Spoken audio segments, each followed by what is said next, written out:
잠든 너를 찾아가 아무리 막아도 결국 너. Assalamualaikum, hai, saya Zafira Nur Fitriani, saya salah satu mahasiswa UIN Sunan Gunung Jati Bandung, jurusan Bimbingan Konseling Islam.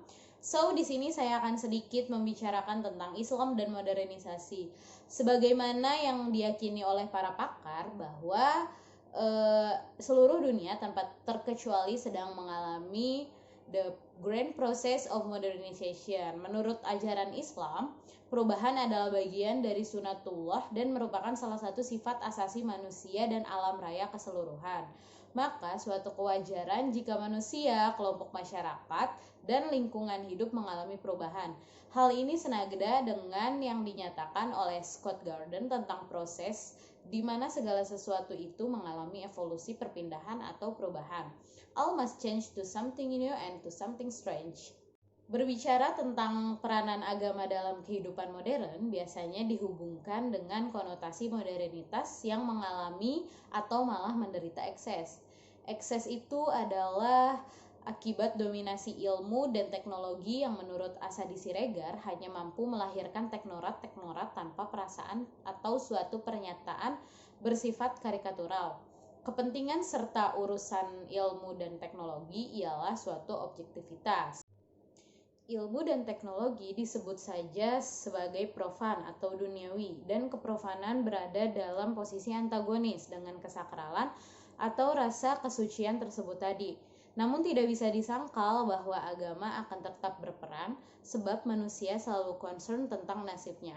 Artinya tentang kedudukan dan peranannya di dalam alam raya ini. Bagaimana ia mempertahankan kedudukan itu dan bagaimana pula ia memenuhi peranan tersebut. Jadi agama benar-benar merupakan suatu hal yang vital, tidak hanya bagi perseorangan tetapi juga untuk masyarakat.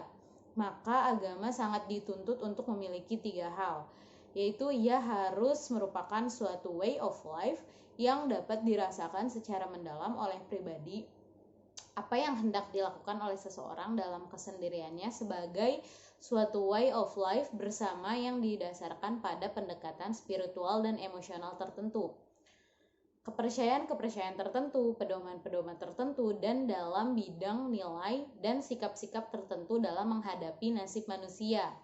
Maka demikian pula agama di masa mendatang memerlukan organisasi sendiri sebagai rangkanya, dan inilah yang sering hilang di masa lalu akibat pertentangan antara dasar-dasar pemikiran religius dan ilmiah.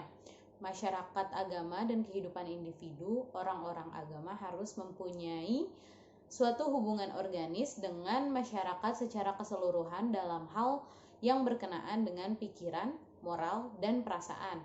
Hal itu berarti bahwa keagamaan harus relevan dengan kehidupan nyata. Dalam hubungannya dengan hal ini, kita sering lupa bahwa dunia ini sebenarnya senantiasa berkembang, sedangkan dalam setiap perkembangan tentu berarti terdapat perubahan. Maka keagamaan harus mampu menampung perubahan masyarakat atau social change. Sebenarnya modernisasi bukanlah suatu hal yang substansial untuk ditentang kalau masih mengacu pada ajaran Islam. Sebab Islam adalah agama yang universal yang tidak akan membelenggu umat manusia untuk bersikap maju, akan tetapi harus tetap berpedoman pada Islam. Dalam Islam yang tidak dibenarkan adalah westernisasi, yaitu total way of life di mana faktor yang paling menonjol adalah sekularisme. Sebab sekularisme selalu berkaitan dengan ateisme, dan sekularisme itulah sumber segala imoralitas.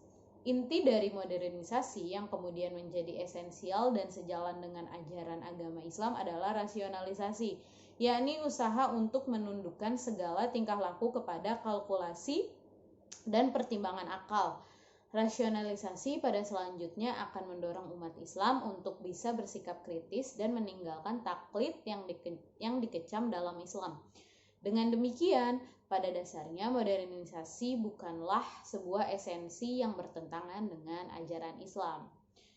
Jadi, cukup sekian menurut saya.